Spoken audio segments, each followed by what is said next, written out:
All right, good people of the internet, we're doing an impromptu live stream today. And the reason we're doing that is yesterday, something pretty bizarre, I guess, if these were normal political times happened, but sort of kind of obvious in these wacky times we're in, and also kind of inspiring, actually, happened yesterday. So before I introduce my guest, I want to play, it's about a 2.5 minute clip. Joe Biden, the presumptive Democratic nominee for president, he was at the Fiat Chrysler plant in Detroit yesterday, meeting with union workers and guys that work over at the factory over there. And then something happened. So let's take a look. These union workers that have been working countless hours under the Trump administration, I'd like you to explain how you plan to not only keep us working, about how you intend on getting the union vote when there is a large portion of the union workers that are gun enthusiasts, and you are actively trying to diminish our Second Amendment right and take away our guns. You're full of shit. All right, thank you. Now, Guys. shush. Shush. I support the Second Amendment. The Second Amendment, just like right now, if you yell fire, that's not free speech. And from the very beginning, I have a shotgun, I have a 20 gauge, a 12 gauge, my sons hunt. Guess what? You're not allowed to own any weapon. I'm not taking your gun away at all. You need 100 rounds. So when you were with Beto, when you said you're going to take our guns, that I means did what? not say that. That's not true. I did not say that. It's a viral video. Well, it's a viral video like the other ones they're putting out that are It simply was a lie. your voice. You said that you're taking the guns. Well, he just clarified it. Wait. Take your AR-14s. Okay, this is not okay. Hold on. All right. Hey, let's You keep went Don't tell over me to all the this, same pal. I want to meeting. go There's a outside lot with of you. guys. You're guys working for wanted. me, man. I'm not Hey, worried. hey, Hold on. so much. Give me a Thank break, you so man. much. Don't be such a You're horse pushing guy. up on me. Hey, there's a lot of Hey. Speak to Joe. Look, here's the deal. Go. Here's the deal. Are you able to own a machine gun? I said, are you able to own one? Machine guns are illegal. That's right. So AR-15's illegal. How is that a machine gun? No, it's not. Semi-automatic. Yeah, do you need 100 rounds? Do you need 100 rounds? Deaths in America from handguns than there are what you call assault rifles. Why are you advocating for assault rifles when people are dying by handguns? Hey, no. Come on, do this.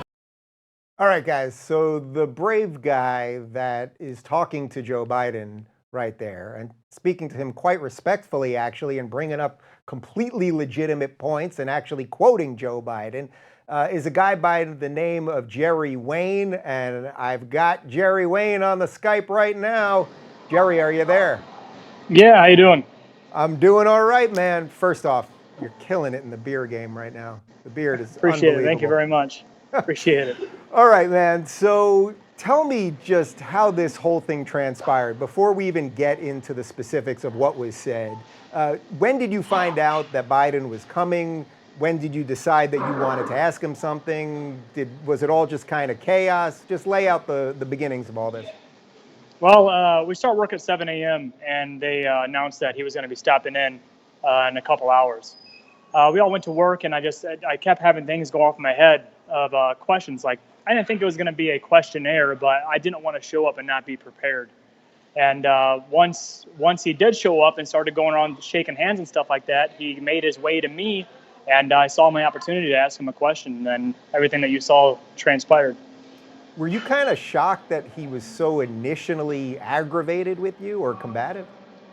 Yeah, I was. I wasn't expecting that reaction right off the bat. I kind of expected that politician type of roundabout, and he didn't. He came out with just straight up blunt force, and I think that his advisor next to him, I assume that's what she was, told him to stop, and he shushed her and just started to dig his own hole. So before he shushed her, which was kind of interesting and dismissive, he immediately said, "You're full of shit." I mean, you Yes. couldn't have been expecting that one.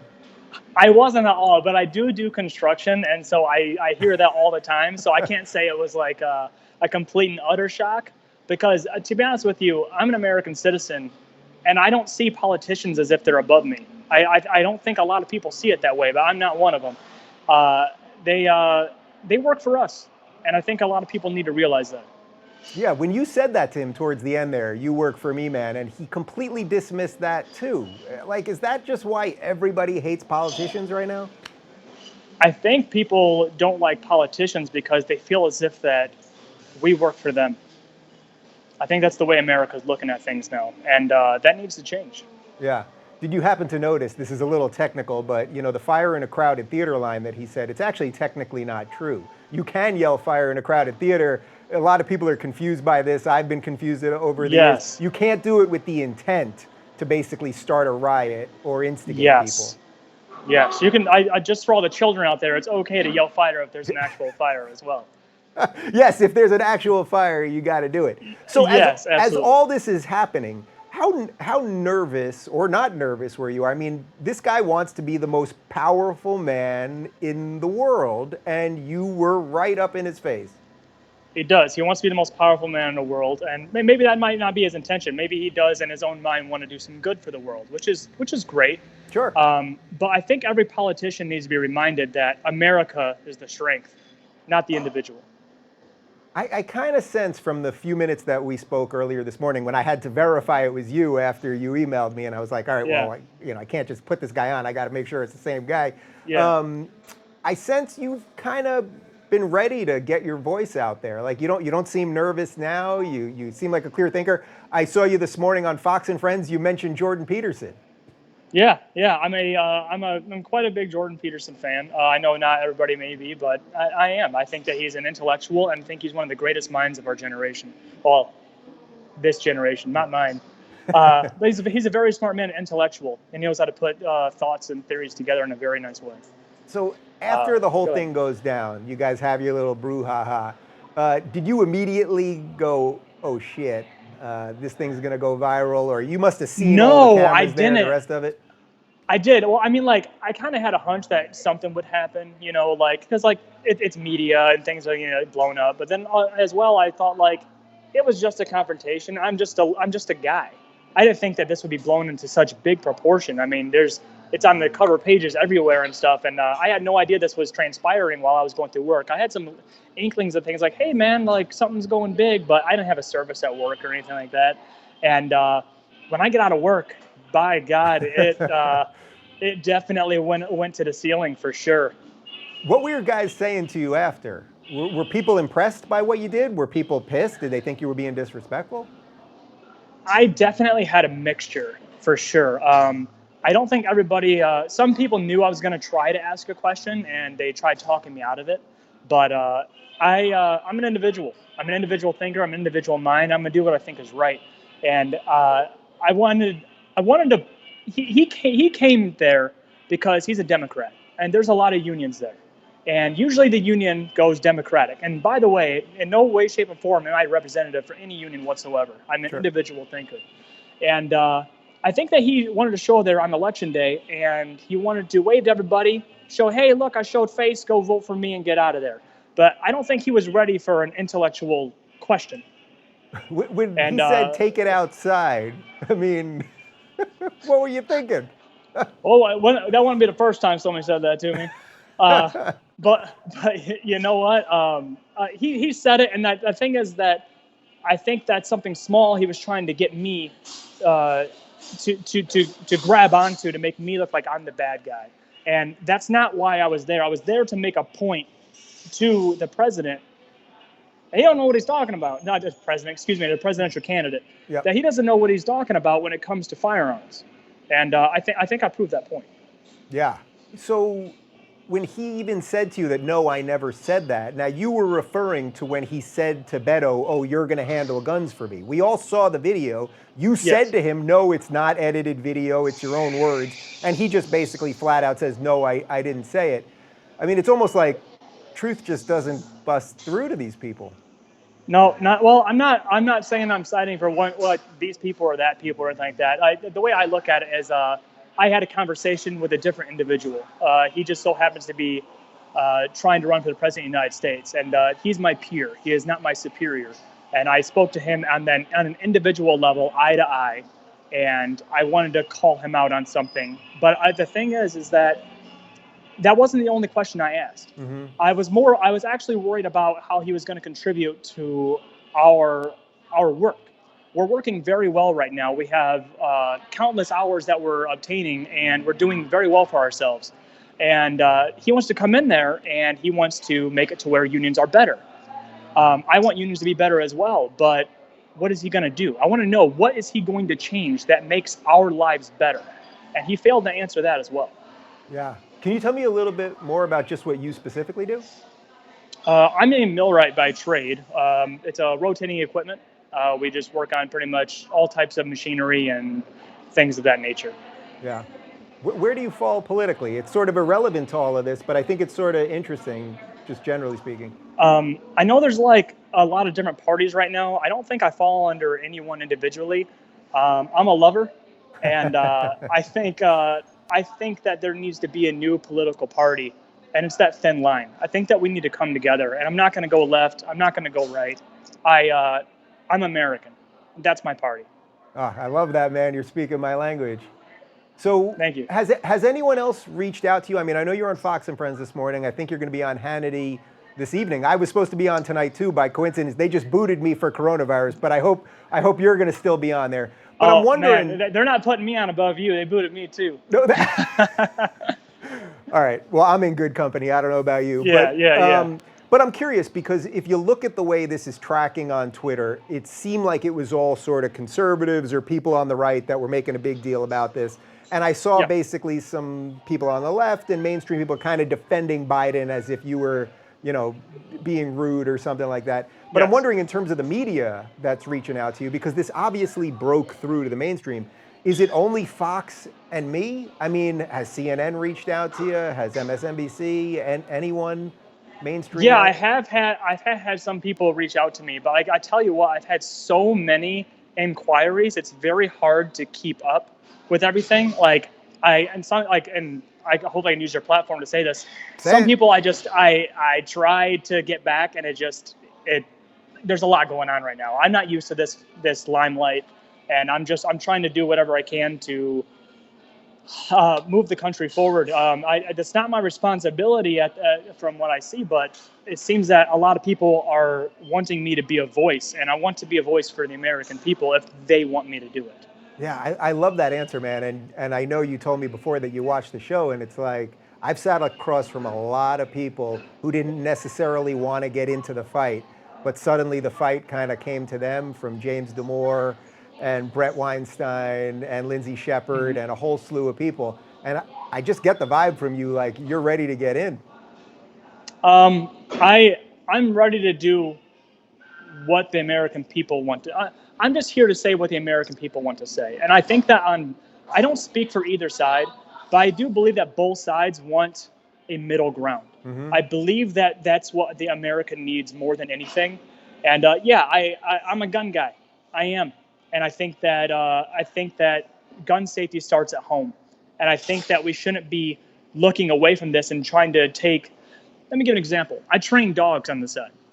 Okay, I'm not trying to compare dogs to humans in any sense, but if a dog chews things, and you come home and you just cage that dog so it doesn't choose things, that dog still wants to choose things. You didn't fix that dog's issue.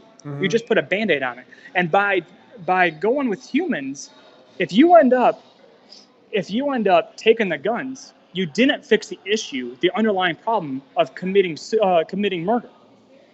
You just took away an object. That's all you did. So let's get to the underlying issue here, and let's fix what's actually broken. And that is the way people are brought up and the way people are treating each other. I'm with you, man. Man, you're preaching it, because that's it. It's the psychological stuff, it's the societal stuff, the cultural stuff. The gun, the AR-14, as he called it. AR-14. The AR-14 is just the tool, really, more than anything else. Yes. Well, I don't even think that's the tool. If he was so adamant of saving American lives, he'd be going after handguns. If that's really what his goal was. But they don't want to look at that. They don't want to look at the facts. I shouldn't say that. I should say he. He doesn't want to look at the facts. And the facts are that's what kills people. And he, excuse me, I'm losing my train of thought here. Well, please go ahead. Here, I'll bring you back around using a segue here. Watch, this is a professional segue. There's a lot of talk right now about Biden's cognitive stuff, and that he's bumbling and fumbling and forgetting what he's saying and the rest of it. As someone that stood, 6 inches away with his finger right in your face, guy wants to be the most powerful man in the world. Did you sense any of that? I know you're not a doctor or anything. Did I sense what exactly? That something maybe is not quite right. Okay, hell of a segue. Yeah, I don't think I'm not a doctor, and I'm going to respectfully not speak on that. I don't want Totally to say fair. anything that that I'm going to shoot myself in the foot with that. I don't know. I'm not a doctor, and that's the first time I met him. I don't know how he was 15 years ago, at a personal sense, and compared to now. Totally fair answer, man. I appreciate the honesty. You are ready to Yeah. roll in this bigger world, I can sense. Is there anything else you want to share? You got a lot of people that are going to know you now from this, from what happened yesterday. Anything else you want people to know about you, what you do, the union situation, guns, really anything? Take the Yeah, floor, man. I didn't for a minute. I didn't want to speak on this. I think I might want to now. I've been a union guy for about 11 years now. Got in when I was 18 years old, and very active union member. I've had some ups and I've had some downs. My dues are on time, and I want to let the regular union worker, know that you have an individual mind, and you can make up your mind. Your union does not make up your mind. You make up your union, and people need to realize that. If you want to be Democrat, Republican, left, right, center, it doesn't matter. You make up your own mind. They work for you. You do not work for them. Love it. Love it. Well, listen to this. I want to pay it forward a little bit because I think what you did yesterday was seriously brave, and we need more people like you out there. So my tour is going to have a Detroit stop. I think it's May 10th or 12th. I'm forgetting off the top of my head. I believe it's at the Fillmore. I want to give you and your girlfriend free VIP tickets. Come backstage. You want to come on stage with me? We'll do Great. something? I would love to. That'd be great. All right. I'm going to bring you up on stage. And listen, any of your guys that were there yesterday or any of your buddies that want to come, if they just get a regular ticket, we'll upgrade everybody for VIP. I'd love to just shake all their hands. And maybe I can come to the factory and see We might what's fill going the on. Fillmore, man. Dude, let's fill the Fillmore. Why not, right? I got a lot of friends now. Oh, actually, I Yeah. did want to ask you one other thing related to that. Yeah. Are you shocked at any of the hate you're getting? I hate to end there, so I'll ask you one other thing after. But Am I shocked at the you hate? mentioned to me you're getting some hate. Yeah, I'm getting some hate on social media for sure, but I think that whenever you're in the limelight, you can't make everybody happy. But what you can do is you can follow your soul, you can follow your intuition, and if you're leading that right, you're going to go down the right path. And I can't make everybody happy. I can't, and that's not. Nor is that my job. I feel as if it's my purpose to share my perspective on things. I'm not the brightest guy. I'm not the sharpest knife in the drawer, but I try, and I care about this country very much, and I want to bring this country together. And if I'm the first drop of glue that has to let that happen, I'll be that drop. Listen, man, it's an honor truly talking to you. I think you're the real deal. I think you're ready. I think this is just the beginning. I'm going to send this video to Jordan myself, so he will see this. I promise you that. And anything I can do for you, and I'll see you in Detroit. Thank you very much. I appreciate your time. All right, thanks, man. Good luck with everything, Jerry. Yeah, thank you. All right, bye-bye. See you. All right, guys. I don't even have, how could I add anything to that? I mean, I don't know. That's it. I appreciate it, man. Thank you very much. yeah, that's it. Yeah. Are we still live streaming?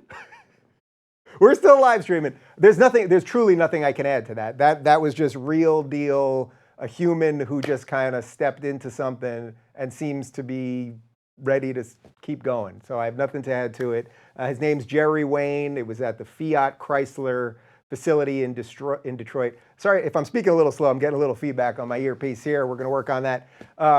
But anyway, I think he's on Twitter now. I'm going to tweet out his @ handle so you can give him a follow. And the games continue, everybody. Thanks for watching.